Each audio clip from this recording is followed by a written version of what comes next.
السلام علیکم dear readers and listeners, M S novel world میں آپ سب کو خوش آمدید۔ فرحت اشتیاق کا ناول دیار تیر کے آج لاسٹ ایپیسوڈ کا سیکنڈ پارٹ ہے جو ہم ریڈ آؤٹ کر رہے ہیں۔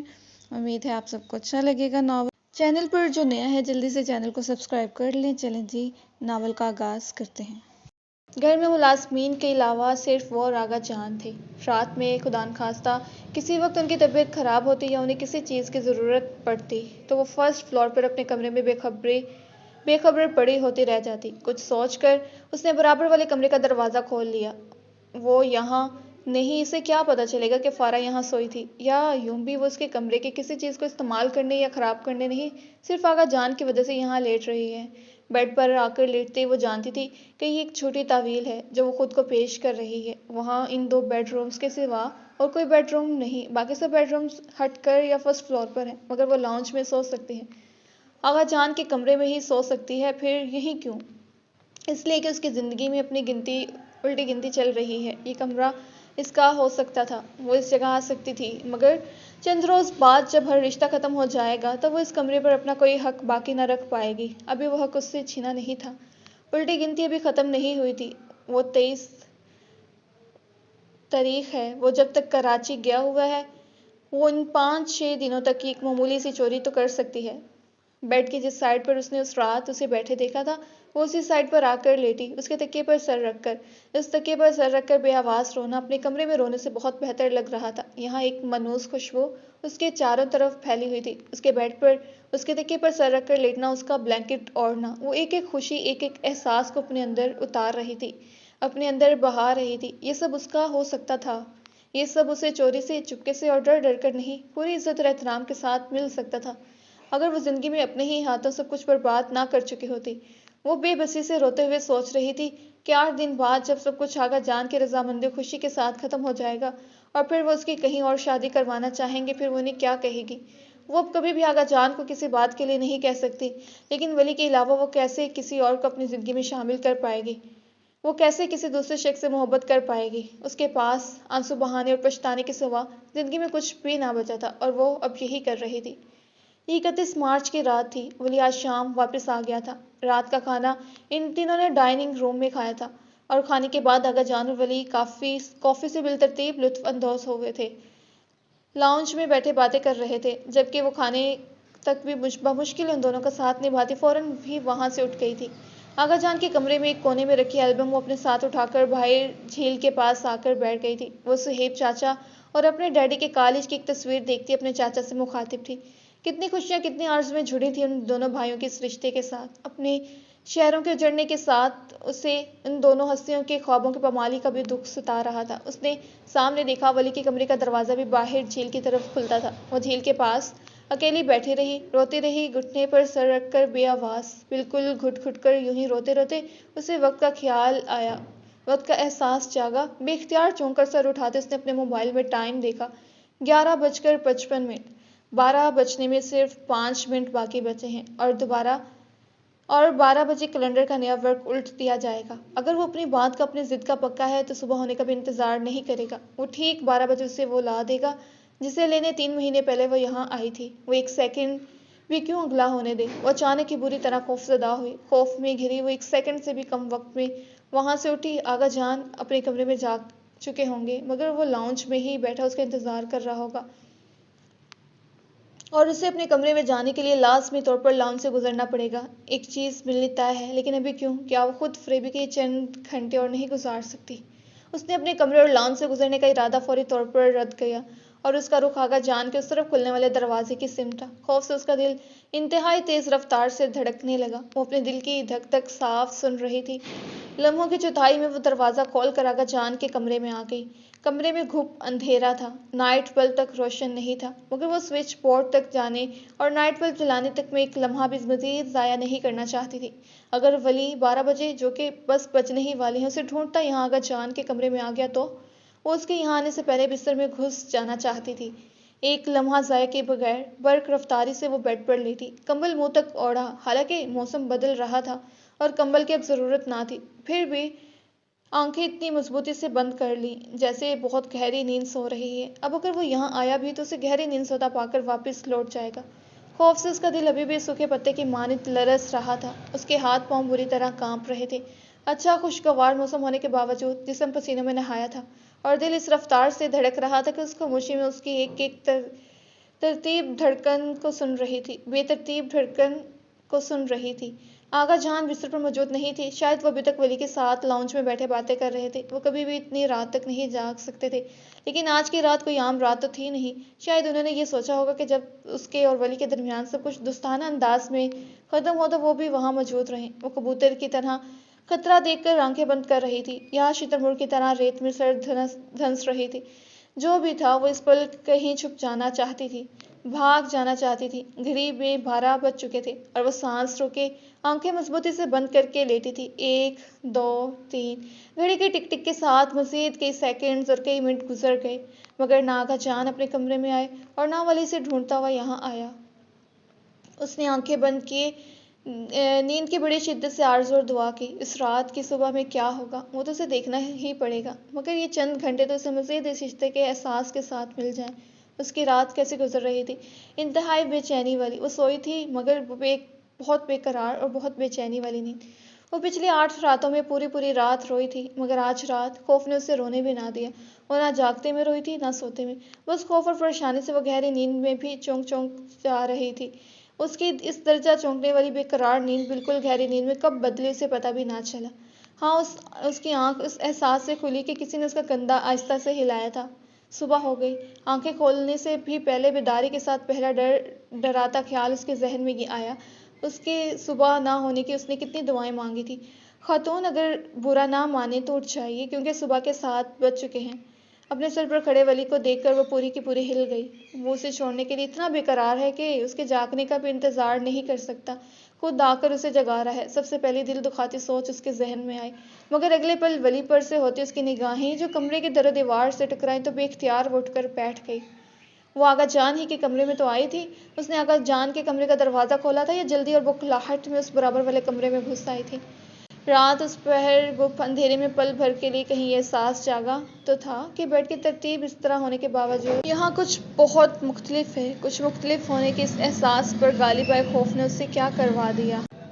خوف اچھلے تو بخلاہٹ میں وہ کتنی غلط حرکت کر بیٹھی ہے۔ اس کی خجالت سے بری حالت ہے۔ سمجھ میں نہیں آ رہا تھا وہ اپنی اس حرکت کو ولی کو کیا وضاحت پیش کرے۔ گو آپ کو اتنی گہری نیند سے جگانا مجھے اچھا معلوم نہیں ہو رہا، لیکن ابھی اگر کوئی ملازم یا آغا جان میرے کمرے میں آ گئے تو میں کیا وضاحت دوں گا؟ امید ہے آپ میری مشکل سمجھ رہی ہوں گی۔ وہ ہمیشہ سے مختلف انداز میں بات کر رہا تھا، شاید وہ اس کا مذاق اڑا رہا تھا۔ اس انتہائی بے تکی حرکت کو انجام دے کر اپنا تماشا تو اس نے خود لگوایا تھا۔ اب وہ جو مرضی چاہے کہتا، جتنا چاہے مذاق اڑا لیتا۔ دوپٹہ کھینچ کر سر پر لیتی وہ ایک پل میں بیڈ سے اتر گئی۔ آئی ایم سوری، رات میں باہر تھی، وہاں اندھیرا بہت زیادہ تھا۔ میں آغا جان کا کمرہ سمجھ کر غلطی سے یہاں آ گئی۔ اس کی طرف دیکھتے اس نے سنجیدگی اور بردباری والا لہجہ اپناتے وضاحت دینے کی کوشش کی، ایسی حسین غلطیاں مجھ سے کیوں نہیں ہوتی؟ میں تو جب آغا جان کا کمرہ سمجھ کر کسی کمرے میں گیا ہر بار ان کا ہی کمرہ نکلا۔ وہ واقعی بالکل سیدھا سیدھا اس کا مذاق اڑا رہا تھا، اس پر ہنس رہا تھا۔ یہاں کھڑے ہو کر مزید کوئی وضاحت دینا اپنا مزید تماشا بنوانا تھا۔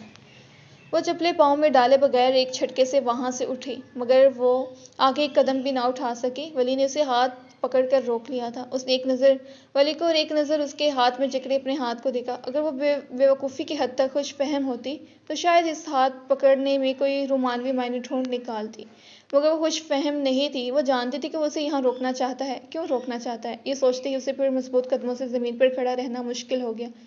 مجھے یہاں سے جانا ہے، میرا ہاتھ چھوڑو۔ تمہیں پتہ ہے آج کیا تاریخ ہے؟ وہ ولی صہیب خان ہے، کوئی جن یا بھوت نہیں، مگر پھر بھی اس پر اس کی شکل دیکھتے ہوئے یہ یوں خوفزدہ ہوئی جیسے کوئی بھوت یا سیب دیکھ لیا ہو۔ وہ اپنا ہاتھ چھڑانے کی کوشش کرنا بھول گئی۔ اس کا ہاتھ پکڑے پکڑے وہ بیڈ پر آ بیٹھا، ساتھ اسے بھی بٹھا لیا۔ وہ اس کی طرف نہیں بلکہ بیڈ کے سائے ٹیبل کے دراز میں کچھ تلاش کر رہا تھا۔ دائیں ہاتھ سے تلاش ہو رہی تھی اور بائیں ہاتھ سے اس کا ہاتھ پکڑ رکھا تھا۔ میں نے تم سے 1 اپریل کا وعدہ کیا تھا، آج 1 اپریل ہے۔ وہ کاغذوں کو الٹ پلٹ اوپر نیچے کرتا ہوا بولا۔ وہ بھاگ جائے، غائب ہو جائے، کھو جائے، ہم گم ہو جائے، ہوا میں تحلیل ہو جائے۔ ایک پل میں نہ جانے کتنی بے شمار دعا میں اپنے وجود کے مٹ جانے کی اس نے کر ڈالی۔ سانس روک کے وہ بالکل ساکت بیٹھی تھی۔ اس کے ہاتھ میں دیا، اس کا ہاتھ بالکل ٹھنڈا بھی تھا اور بری طرح کپکپا بھی رہا تھا۔ وکیل نے پیپر بھجوا تو دیے تھے، پتہ نہیں گل خان نے لا کر کہاں رکھے ہیں۔ وہ دراز میں مطلوبہ کاغذ تلاشتا خود کلامی کر رہا تھا۔ پیپرز بالکل تیار ہیں، بس صرف مجھے ان پر بولتے بولتے وہ ایک دم خاموش ہوا۔ لو یہ رکھا اس فائل کے نیچے۔ اس نے کسی فائل کے نیچے دبا ایک لفافہ باہر نکالا اور پھر اس کی طرف متوجہ ہوا۔ میں یہاں تھا نہیں، اس لیے میں نے فون پر گل خان سے کہہ دیا تھا وکیل کوئی پیپرز بھجوائے تو وہ احتیاط سے میرے کمرے میں رکھ دے۔ بولنے کے ساتھ وہ لفافہ کھولنے لگا۔ اس نے وحشت زدہ ہو کر اس لفافے کو دیکھا۔ اس میں ایک انتہائی زہریلا سانپ تھا جو باہر نکل کر اس کی پوری زندگی کو ڈس لینے والا تھا۔ مجھے طلاق نہیں چاہیے، ان لفظوں کے کہنے سے کچھ ہو سکتا تھا یا نہیں، پھر بھی بے بس بے اختیاری کی ملی جلی کیفیت میں وہ کپاتی آواز میں بولی، میں نے تم سے کہا تھا تمہیں آغا جان کے بارے میں فکر مند ہونے کی کوئی ضرورت نہیں ہے۔ اتنے میں وہ لفافہ کھول چکا تھا۔ میں تم سے کہہ رہی ہوں مجھے طلاق نہیں چاہیے۔ اس کی کپاتی آواز پہلے سے بہت بلند تھی۔ آغا جان ہمارے فیصلے میں بہت خوش ہیں فارا، وہ اپنے مخصوص سنجیدہ اور مدبرانہ انداز میں اسے تسلی دے رہا تھا۔ آغا جان کی رضامندی خوشی سے میں نے سب کچھ کیا ہے۔ ایک دم ہی اسے کچھ ہوا تھا۔ اس نے جھپٹ لینے والے انداز میں ولی کے ہاتھ سے وہ کاغذ کھینچا۔ میں تم سے کہہ رہی ہوں مجھے طلاق نہیں چاہیے، میں تمہارے ساتھ رہنا چاہتی ہوں، میں تم سے محبت کرتی ہوں، تمہاری سمجھ میں یہ بات کیوں نہیں آتی؟ وہ روتے ہوئے بہت زور سے چلائے۔ کھینچنے میں آدھا کاغذ اس کے ہاتھ میں آ گیا تھا اور آدھا ولی کے ہاتھ میں رہ گیا۔ کاغذ ہاتھ میں لیے وہ زاروں قطار رو رہی تھی، دل کی مان کر اس گزرے پل میں جو ایک بات اس سے کہہ دی تھی۔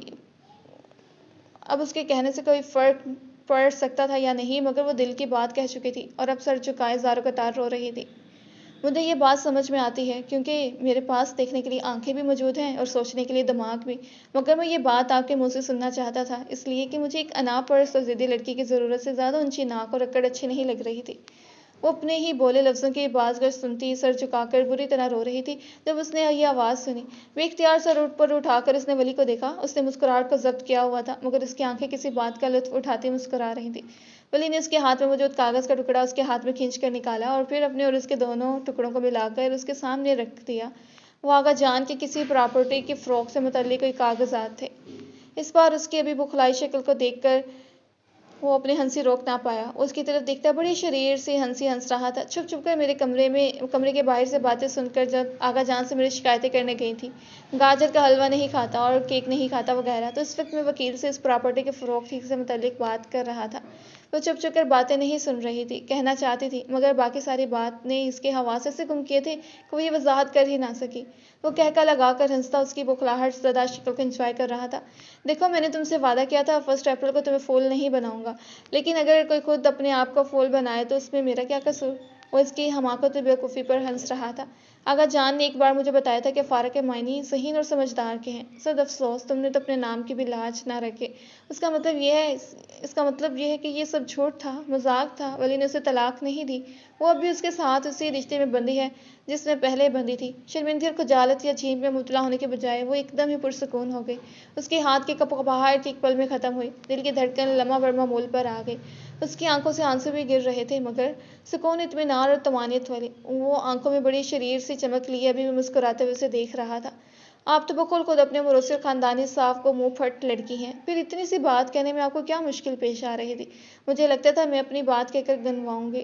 نفرت کا جھوٹ تم سے ہمیشہ اتنی شدت سے بولا ہے کہ آج میری محبت کے سچ کا تم یقین نہیں کرو گے۔ وہ روتے ہوئے نظریں جھکا کر بولی، اور میں یقین کیوں نہیں کرتا؟ ایسا سخت دل بھی نہیں ہوں کہ ایک انتہائی خودسر بدتمیز اور منہ پھٹ لڑکی میرے لیے نیک پروین پردہ نشین بن جائے، معدے کے ذریعے میرے دل تک پہنچنے کا راستہ ڈھونڈے، میں کیا کھاتا، کیا پیتا اور کیا کرتا ہوں 24 گھنٹے حساب رکھے، چھپ چھپ کر میرے کمرے کے باہر سے میری باتیں سنے، میں اس کی پکائی چیز میں نہیں کھاتا، مجھے اس کی محبت نظر نہیں آتی وغیرہ جیسی میری شکایتیں آغا جان سے کریں، میں گھر سے کہیں چلا جاؤں تو بڑے اطمینان سے پورے حق کے ساتھ میرے کمرے میں آ کر سونا شروع کر دے اور میں پھر بھی اس کی محبت کا یقین نہ کروں؟ لبوں پر مسکراہٹ روکتا وہ بڑی سنجیدگی سے انگلیوں پر اس کی ایک ایک خوبی اسے گنوا رہا تھا۔ اس نے بخلا کر اسے دیکھا، میں اپنے کمرے کے متعلق بڑا حساس واقع ہوا ہوں، میری غیر موجودگی میں یہاں کسی کو آنے کی اجازت نہیں، یہاں کی صفائی ستھرائی بھی میں اپنے سامنے کرواتا ہوں، ایسے میں یہ کیسے ممکن تھا کہ کل شام واپس آ کر مجھے یہ نہ پتہ چل پاتا کہ میرے پیچھے یہاں کوئی آیا تھا؟ مجھے ایک کمرے میں گھستے ہی یہ احساس ہو گیا تھا کہ یہاں میرے پیچھے کوئی آیا ہے، لیکن پھر مجھے زیادہ سوچنے کا تردد نہ کرنا پڑا کہ آپ جیسے سمجھدار اور ذہین خاتون یہاں آ کر ایک عدد ثبوت بھی میری آسانی کے لیے چھوڑ گئی تھی۔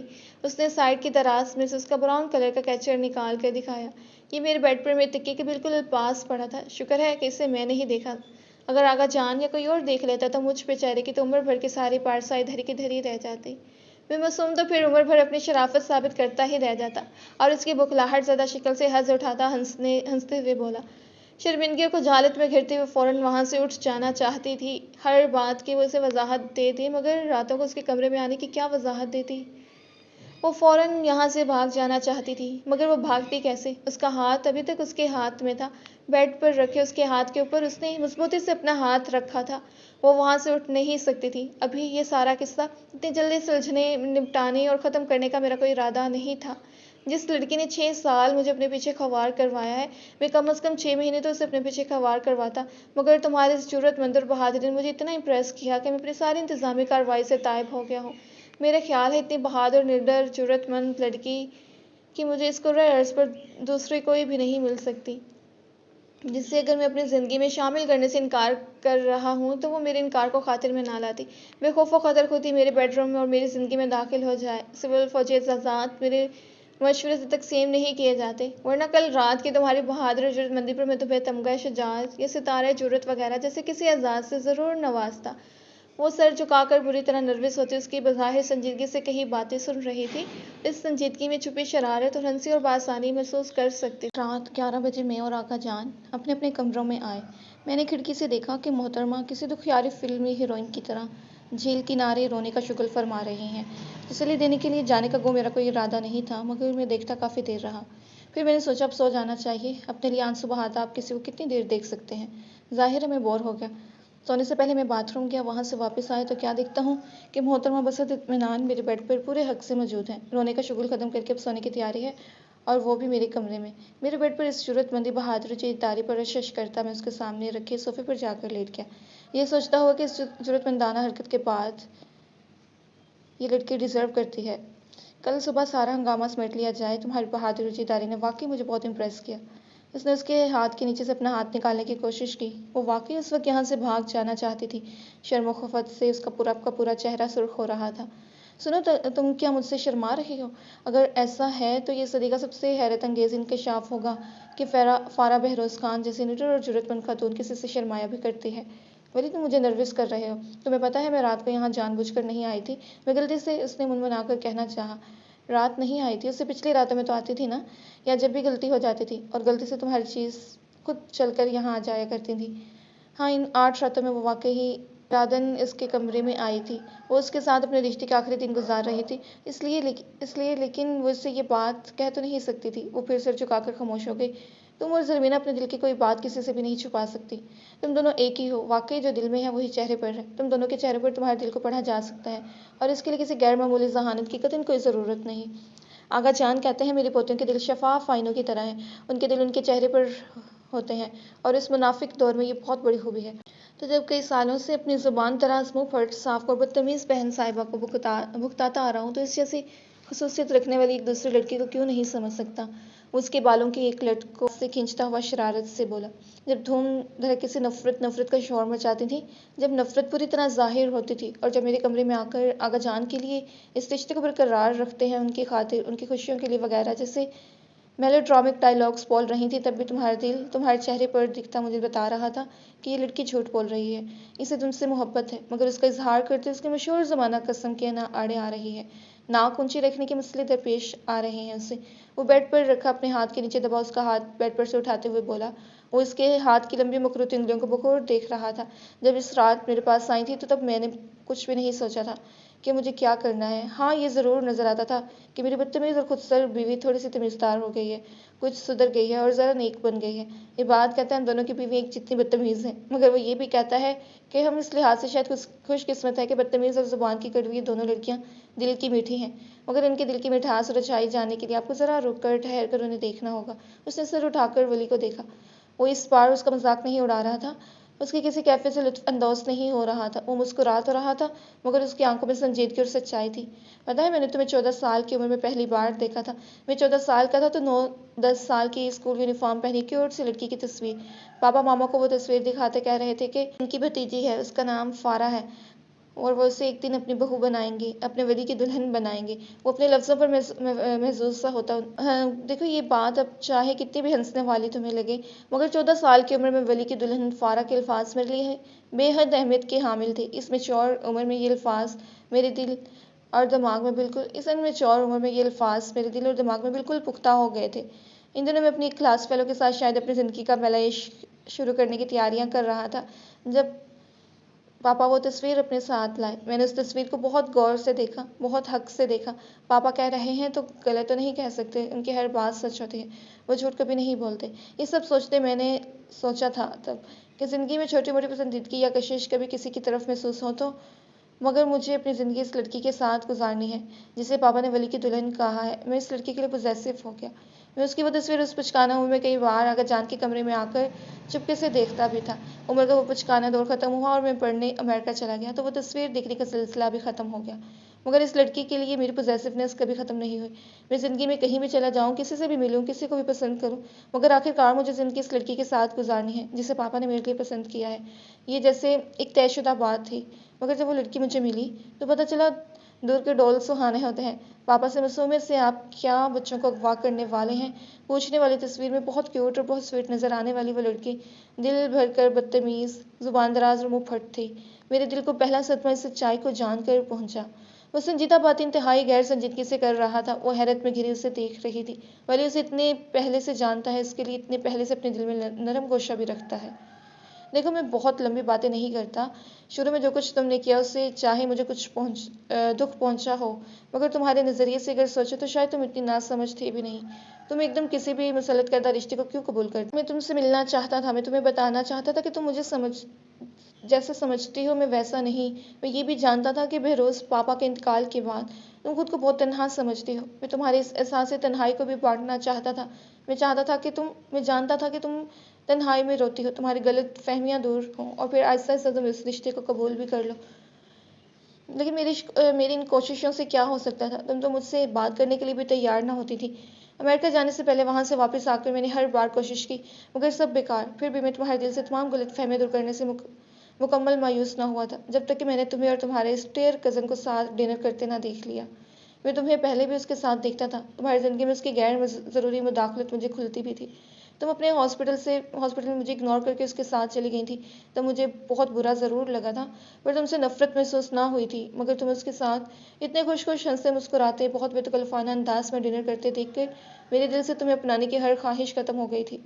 میری طرف نفرت سے نگاہ اٹھاتی یہ لڑکی کسی کو اتنی محبت سے دیکھتی ہے۔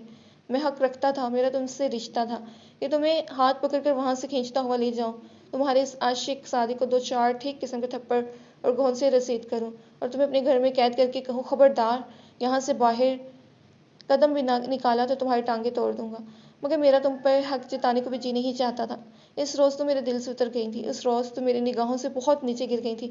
یہ لڑکی کسی کے بھی ساتھ زندگی گزارے، مگر میں اسے اپنی زندگی میں اب شامل نہیں کروں گا۔ اسے میرے ساتھ اپنے رشتے کا کیا پاس ہوتا؟ اسے تو اپنے مرے ہوئے باپ کی بھی شرم نہیں۔ میں تم سے اس روز نفرت کرنے لگا تھا فارا، اور تب میں نے یہ بھی سوچا تھا کہ اگر کبھی آغا جان کی وجہ سے مجھے مجبوراً تمہیں اپنانا پڑ گیا تو میں تمہیں اپنی بیوی کی حیثیت دے کر اپنے ساتھ رکھ کیسے پاؤں گا؟ جو لڑکی میرے نکاح میں ہوتے کسی دوسرے کے ساتھ محبت کا تعلق جوڑ رہی تھی، میں اس لڑکی کو بھی اپنے دل میں جگہ نہیں دے سکتا۔ میں اس لڑکی کو کبھی بھی اپنی بیوی کا مقام نہیں دے سکتا تھا۔ آغا جان پاپا یا بہروز پاپا کے لیے بھی اگر ایسا کرنے پر مجبور ہو جاتا تب بھی تمہیں صرف ظاہری طور پر قبول کرتا، میں دل سے تمہیں کبھی بھی اپنا ہی نہیں سکتا تھا۔ اس پیچ پھر اور کیا ہوا یہ گڑے مردے اکھاڑنے والی بات ہوگی، مگر یہ بالکل سچ ہے کہ آغا جان کی شدید بیماری کا جب تم سبب بنی اور پھر ان کی فون کالز سننے سے انکار کر دیا، تب تمہاری نفرت میرے دل میں مزید گہری ہو گئی۔ تب تم مجھے ایک سخت دل بے حس اور خود غرض بھی لگنے لگی۔ مگر میری مجبوری یہ تھی کہ جس سے میں نفرت کر رہا تھا آغا جان کی اس میں جان تھی۔ میں صرف آغا جان کی وجہ سے تمہارے پاس لاہور آنی اور تمہیں اپنے ساتھ یہاں لے کے آنے کے حوالے سے میں نے تم سے اس رات جو کچھ کہا تھا وہ سب سچ تھا۔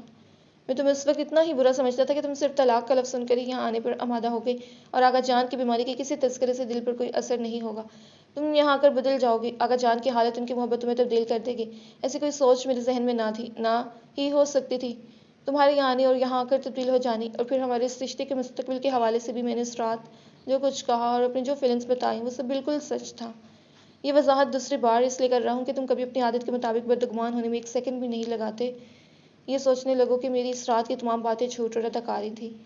ہاں میں تم سے اپنی کچھ فیلنگز ضرور چھپا گیا تھا، کیونکہ یہ تو گفتگو کے اختتام سے کچھ دیر قبل میری سمجھ میں آیا تھا کہ آغا جان کا نام لے کر اتنے بے قرار اور اس طرح سے یہ ہمارے رشتے کے قائم رہنے کی بات کرنے والی یہ محترمہ در حقیقت میری محبت میں مبتلا نظر آ رہی ہیں، لیکن ولی اگر ہم نے طلاق کی بات کی تو آغا جان کو تکلیف تو پہنچے گی، اس رشتے میں ان کی خوشی تو تھی نا ولی۔ جیسے کچھ جملے جو میری بات کے جواب میں بہت پریشانی کے عالم میں کہے گئے تھے، انہوں نے مجھے چونکا دیا تھا، یہ بتایا تھا کہ بات صرف آغا جان کی نہیں کسی اور محبت کی بھی ہے۔ خیر میں کہاں نکل گیا، میں تمہیں تمہارے یہاں آنے کے بعد کی بات بتا رہا تھا۔ میں آغا جان کی حالت دیکھتی انتہائی مجبوری کے عالم میں اپنے دل میں تمہارے لیے بہت ساری نفرت رکھ کر تمہیں یہاں لایا تھا، لیکن تمہارے یہاں آنے کے اگلے ہی روز مجھے تمہارے بارے میں اپنے خیالات تبدیل کرنے پڑے۔ تمہیں یاد ہے اس رات جب آغا جان نے تمہیں اپنے کمرے میں روک لیا تھا؟ میں کچھ دیر بعد وہاں دوبارہ آیا تھا، تمہارے بدتمیز ماموں جان کا فون آیا تھا، میں انہیں ہولڈ کروا کر تمہیں ان کے فون کی اطلاع دینے آیا تھا، مگر جب میں وہاں آیا تو تم اور آغا جان دونوں آنکھیں بند کیے رو رہے تھے۔ تب آغا جان کے سینے پر سر رکھ کر روتی وہ لڑکی مجھے اتنی بے حس اور اتنی خود غرض اور سخت دل نہ لگی جتنی لگا کرتی تھی۔ تمہارے لیے میرے خیالات تبدیل ہونے شروع ہو گئے، مجھے لگا کہ شاید میں تمہیں غلط سمجھتا ہوں، یا شاید تم خود اپنے آپ کو ٹھیک سے نہیں سمجھتی، اس لیے اتنا غلط اور اتنا رویہ روا رکھتی ہو۔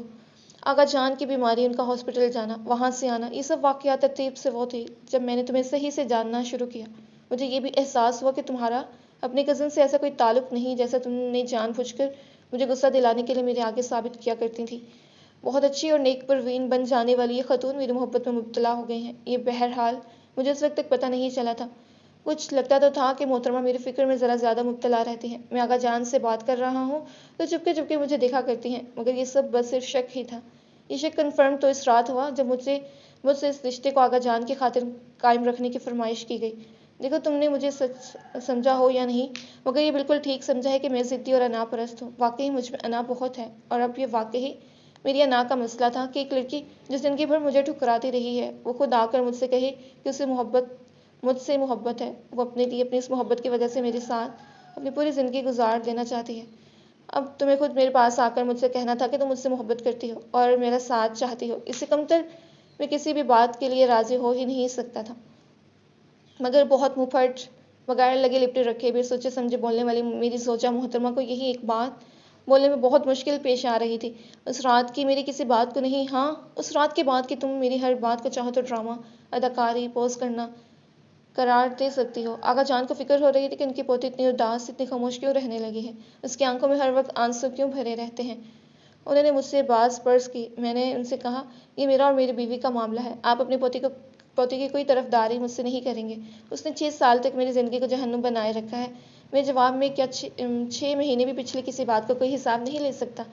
اعلیٰ ظرف وسیل قلبی کا یوں بھی مجھے کوئی دعویٰ نہیں کہ صرف یہ دیکھ کر کہ محترمہ میرے لیے کھانے پکایا کرتی ہیں، میرے لیے پوری کی پوری بدل گئی ہیں، بہت نیک اور سعادت مند بن گئی ہیں، میری ممکنہ جدائی کے غم میں ساری رات آنسو بہایا کرتی ہیں، اور صبح جب اٹھ کر آتی ہیں تو ان کا چہرہ دیکھ کر کوئی بھی بتا سکتا ہے کہ یہ رات بھر روتی رہی ہیں۔ ان کی انکہی محبت کو قبول کر لوں۔ اب مجھے اظہار چاہیے تھا، بالکل واضح اور صاف، مجھ سے محبت کا اقرار۔ باقی ان رونے دھونے اور کھانے پکانے والے باتوں سے میں تبدیل ہونے والا نہیں تھا۔ ہاں منحصر یہ تم پر تھا کہ تم یہ بات کہنے میں کتنا وقت لگاؤ گے، میں اتنا انتظار کر سکتا تھا۔ تم 1 اپریل سے خائف ہو اور یہ سمجھ رہی ہو کہ میں 1 جنوری کی اتنی پرانی وہ ایک فضول کی بات اب تک یاد رکھے بیٹھا ہوں گا۔ یہ تو مجھے بھی 23 مارچ کی صبح پتہ چلا، میں بالکل مگن آغا جان کے وکیل سے باتیں کر رہا تھا، مجھے شک تو ہوا کہ شاید دروازے پر آ کر کوئی کھڑا ہے، مگر میں نے اسے توجہ نہ دی۔ آغا جان کو خدا حافظ کہہ کر جب میں چلا گیا اور پھر یہ خیال آنے پر فوراً یہ واپس آیا کہ میں نے جلدی میں ان کے پاس جا کر ان سے پیار نہیں کروایا تو کیا دیکھتا ہوں دھواں دھار روتے آغا جان سے میری شکایتیں کی جا رہی ہیں۔ بات تو ذرا ظالمانہ اور سنگ دلانہ ہے کہ ایک بندہ رو رہا ہے اور دوسرے اس کے رونے پر ہنس رہے ہیں، لیکن اس وقت میرے ساتھ ساتھ آغا جان بھی ہنس رہے تھے۔ رونے کی مصروفیت سے سر اٹھا کر اگر تم اس وقت دیکھ لیتی تو تمہیں ہنستے ہوئے نظر آتے۔ اب گاجر کا حلوہ نہیں کھایا اور کیک نہیں کھایا جیسی شکایتوں پر وہ ہنسنے کے علاوہ اور کر بھی کیا سکتے تھے۔ ہاں بعد میں انہوں نے میرے کان کھینچے کہ تم نے میری پوتی کا پکایا حلوہ کیوں نہیں کھایا، جو پکایا بھی تمہارے ہی خاطر کیا تھا۔ میں نے ان سے کہا کہ آپ اس سارے معاملے میں کچھ بھی نہ بولیں، آپ اپنی مغرور اور گھمنڈی پوتی کی مجھ سے طرفداری بھی نہ کریں۔ حلوہ پکانے میں 3-4 گھنٹے برباد کر سکتی ہے تو مجھے تم سے محبت ہے کہنے کا 1 سیکنڈ بھی ضرور اپنے وقت میں سے نکال نہیں سکتی۔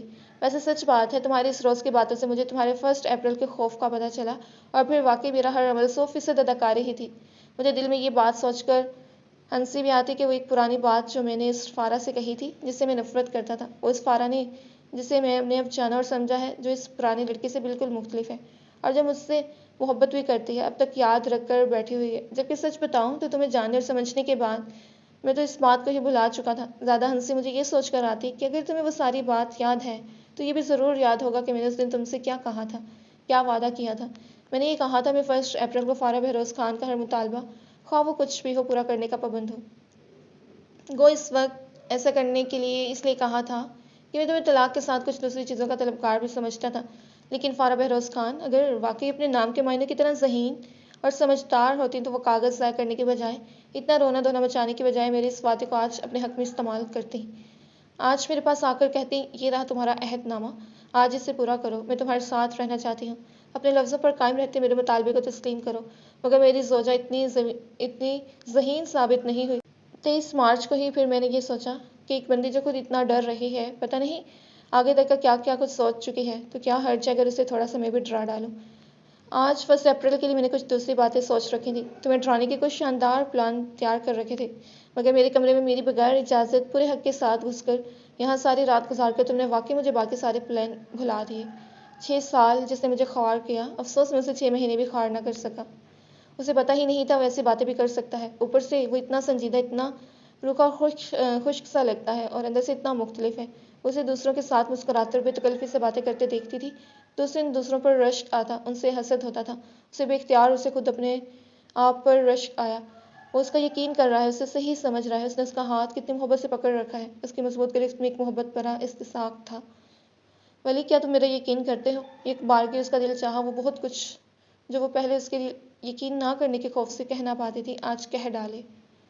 ولی معیز میری زندگی کا کوئی اہم انسان نہیں تھا، وہ صرف ایک کزن، ایک دوست تھا۔ میں ڈیڈی کے بعد تنہا ہو گئی تھی، میں ممی سے بہت دور ہو گئی تھی، تب میری اس سے دوستی ہو گئی تھی، اس سے بڑھ کر میرا اس سے کوئی رشتہ نہیں تھا، اور اس رشتے کو بھی میں مکمل طور پر ختم کر چکی ہوں۔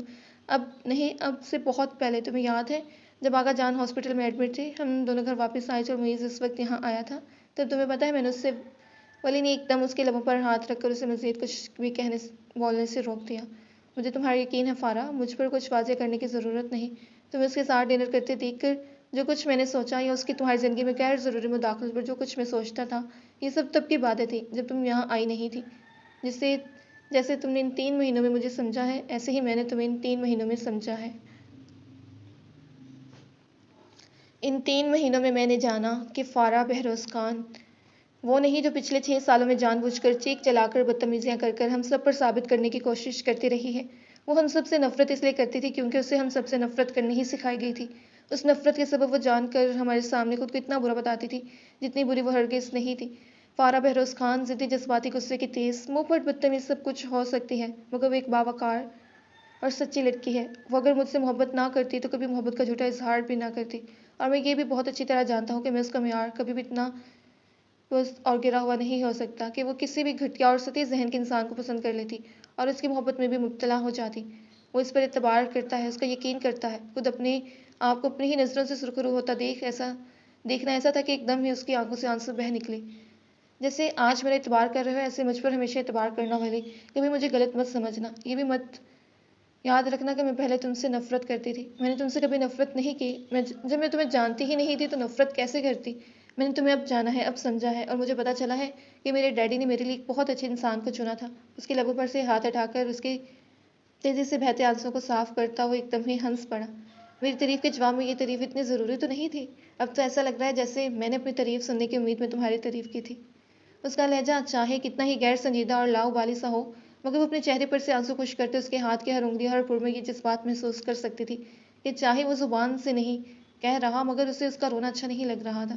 وہ اس کی کل رات کے رونے کا چاہے جتنا بھی مذاق اڑا لے یا لطف لے لے، مگر در حقیقت وہ اسے روتا دیکھنا نہیں چاہتا۔ کوئی آپ کی پرواہ کرتا ہے، آپ کسی کے لیے بہت اہم ہیں، یہ احساس کتنا دل کو خوشی بخشنے والا احساس ہوتا ہے۔ تم میرا اعتبار کرتے ہو ولی، اس لیے میں تمہیں ایک بات اور بتا رہی ہوں، ورنہ شاید کبھی بھی بتا نہیں پاتی۔ 3 مہینے پہلے 1 جنوری کو جب تم مجھے لینے لاہور آئے تھے، میں ان دنوں بہت ڈسٹرب اور پریشان تھی۔ ممی مجھ سے ناراض ہو کر کینیڈا چلی گئی تھی، میں اپنے گھر پر بالکل تنہا تھی، میں اپنی زندگی میں بالکل اکیلی ہو گئی تھی، مگر اس پریشانی سے بڑھ کر میں آغا جان کے ساتھ اختیار کردہ اپنے رویوں پر اندر ہی اندر پریشان اور پشیمان تھی۔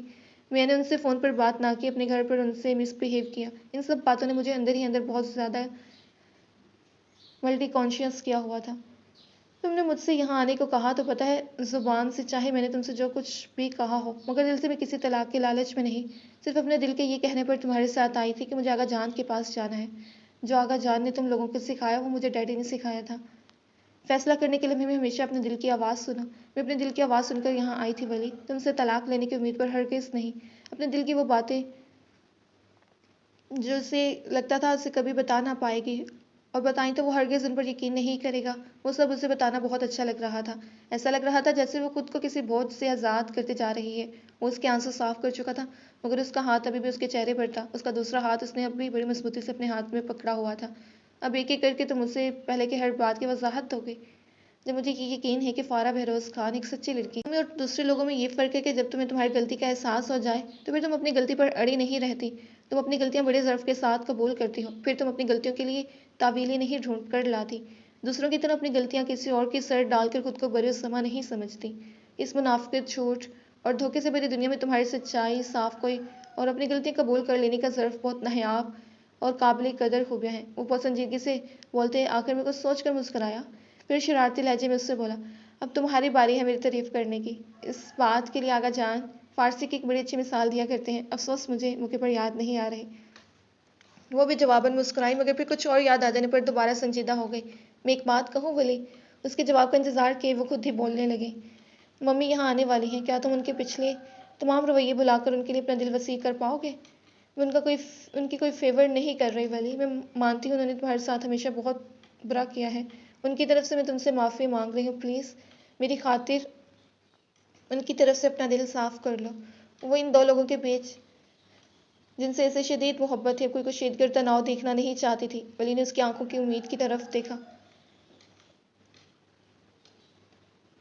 وہ آس سے اسے کچھ ڈرتے ڈرتے دیکھ رہی تھی، پتہ نہیں وہ جواب میں کیا کہہ دے۔ وہ آغا جان جتنا وسیع القلب اور عالی ظرف نہیں تھا، صرف اس کے ساتھ کوئی بدسلوکی اور بدتمیزی ہوئی ہوتی تو وہ بآسانی بھول جاتا، مگر روح بہروز خان نے ایک بار نہیں کئی بار اس کی نگاہوں کے سامنے اس کے آغا جان کی توہین کی تھی، ان کا دل دکھایا تھا، ان کی بے عزتی کی تھی۔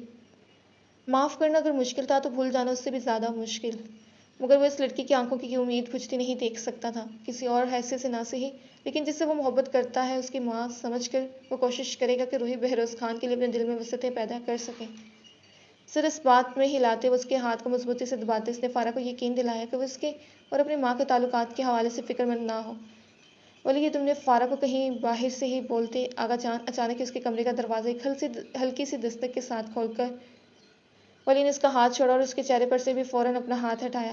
ہاتھ چھوڑنے اور ہٹائے جانے کو انہوں نے دیکھا یا نہیں، مگر 5 فٹ 7 انچ کی دوری سے وہ ثابت سالم انہیں بغیر چشمے کے بھی اس بیڈ پر ولی کے برابر بیٹھی نظر آ رہی تھی۔ انہوں نے تو اتنی اچانک انٹری دی تھی کہ اس صورتحال کو فوری سمجھنے اور بخلا کر ولی کے برابر سے کھڑے ہونے میں بھی اسے 1 سیکنڈ ضرور لگا۔ میں سارے گھر میں سب ڈھونڈواتا پھر رہا ہوں، فارا کہاں ہے؟ صبح ہو گئی اب تک میرے پاس نہیں آئے، رات میں مجھے شب خیر کہنے نہیں آئے۔ وہ اس طرح سنجیدگی سے بولے جیسے کمرے میں موجود ماحول اور صورتحال انہوں نے نہ دیکھی ہے اور نہ سمجھی ہے۔ وہ بخلائی ہوئی اور بے حد نروس تھی، اس کی سمجھ میں یہ بھی نہ آ سکا کہ وہ جواباً کیا کہے۔ آغا جان، فارا مجھ سے یہ کہنے آئی تھی کہ آغا جان سے کہو ہماری شادی کروا دیں، آخر نیک کام اتنی دیر کیوں کر رہے ہیں؟ ولی کا اطمینان اور سکون اگر قابل رشک تھا تو یہ جملہ بھی کم از کم اس کے 14 طبق روشن کر دینے والا تھا۔ بخلاہٹ بھلا کر اس نے ولی کو غصے سے دیکھا، اتنی فضول بات اور وہ بھی اس کے نام سے، بات تو بالکل ٹھیک ہے، نیک کام میں دیر ہرگز نہیں ہونی چاہیے، کیا خیال ہے تم لوگوں کا، کب کی تاریخ رکھیں؟ آغا جان اس کی بخلائی اور غصے میں ملی جلی شکل کا مزہ لیتے بظاہر سنجیدگی سے بولے، بس اس مہینے کا کوئی سا بھی مبارک جمعہ رکھ لیں، جمعے تو سارے ہی مبارک ہوتے ہیں، بس تو پھر جو سب سے پہلا جمعہ آ رہا ہے وہ رکھ لیں۔ ان دونوں کے بیچ اس گفتگو میں وہ جیسے خاموش تماشائی تھی۔ کہاں جا رہے ہیں آغا جان، بیٹھے نا؟ ولی انہیں دروازے کی طرف مڑتا دیکھ فوراً بولا، آنے والے جمعے میں دن کتنے کم رہ گئے ہیں، بیٹھے بیٹھے باتیں کرتے رہنے سے سب کام نہیں ہو جائیں گے؟ ہتھیلی پر سرسوں جماتے وہ دادا پوتا کھڑے شادی طے کر چکے تھے۔ آغا جان جیسے ہی کمرے سے باہر نکلے وہ اس پر برہم ہوئے، تم کتنے جھوٹے ہو ولی، آغا جان ٹھیک کہتے ہیں، تم صرف نام کے ولی ہو، ولیوں والی کوئی ایک بھی صفت نہیں تم میں۔ اور ولی کے کمرے سے باہر نکل کر اپنے کمرے کی طرف آتے آغا جان پوتے کی چنچلاتی غصے بھری آواز کو سن کر بے ساختہ ہنس پڑے تھے۔ ان دونوں کو ایک ساتھ اور اتنا خوش دیکھتے انہیں ایسا لگ رہا تھا جیسے دور کہیں آسمانوں پر ان کے دونوں بیٹے بھی اس منظر کو ہی ان کی طرح دیکھ رہے ہوں اور اس پر انہیں کی طرح خوش ہو رہے ہوں۔ دیکھ وہ فارا کی خوشیوں کے لیے اس رشتے کو اگر کبھی ختم کرتے تو اس رشتے کے ختم ہونے سے انہیں بہت تکلیف، بہت دکھ پہنچتا۔ اس رشتے سے ان کے 2 بیٹوں کی آرزویں اور ان کی خوشیاں جڑی تھیں۔ وہ اپنے بیٹوں کی خوشی، ان کی آرزو پوری ہو جانے پر بےحد خوش تھے، اور اس پر بھی خوشیوں کی یہ تحصیل کسی جبر سے نہیں، محبت سے ہوئی تھی۔ وہ محبت کی جنگ ہارے نہیں تھے، وہ سب نفرتوں کو اپنی ایک محبت سے شکست دے گئے تھے۔ ان کی ایک محبت نے 1000 نفرتوں کو ہرا دیا تھا۔ ان کے دل میں یہ یقین مزید پختہ ہو رہا تھا کہ محبت محبت ہی سے جیتتی ہے، اور محبت کبھی ہارتی نہیں، محبت کبھی ہار ہی نہیں سکتی۔ انسانوں کے ساتھ باہمی تمام جذبوں کو جب اللہ نے روز اول تخلیق کیا تو محبت ہی وہ واحد جذبہ تھا جس کی تقدیر میں جیت اور صرف جیت لکھی گئی۔ محبت کی قسمت میں ہار نہیں، اور یہ اس رب کا فیصلہ ہے۔ ختم شد۔ جی تو ڈیئر ریڈرز اینڈ لسنرز، فرحت اشتیاق کے خوبصورت ناول آج ہم دیار دل آج ہم نے ختم کیا ہے، اور جو ہے بروکن ریلیشن شپ پر بیس کرتا ہے، جس میں ہمیں نظر آیا کہ کتنی نفرت تھی ان رشتوں میں، لیکن جو ہے صرف ایک محبت کے ذریعے یہ ساری نفرت ختم ہو گئی اور یہ رشتے پھر سے جڑ گئے۔ تو کمنٹ سیکشن میں ضرور بتائیے گا کہ آپ کو یہ ناول کیسا لگا اور اس میں آپ کو کیا سمجھ آئی۔ اپنا خیال رکھیے گا۔ اللہ حافظ۔